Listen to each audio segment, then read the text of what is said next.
Electrical, ENTC या ब्रांचच्या विद्यार्थ्यांना बरेच प्रश्न पडले पाहिजेत.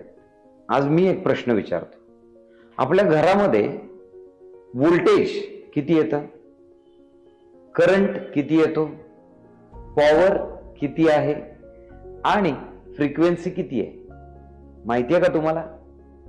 बघा, आपल्या घरात व्होल्टेज येतं 230 व्होल्ट आणि करंट 5 एम्पियर. त्याच्यावरूनच पॉवर काढता येते आणि फ्रिक्वेन्सी 50 हर्ट्झ. आता तुम्ही म्हणाल हे काय? अहो, ज्यावेळी आपण इंजिनिअरिंग करतो त्यावेळी आजूबाजूला या गोष्टी दिसतात ना. मग ज्या घरात आपण इतकी वर्ष राहिलो त्या घरात येणाऱ्या या क्वांटिटीज काय येतात, किती येतात हे माहिती पाहिजे ना. मग इंजिनिअरिंग वेगळं काय मला सांगा.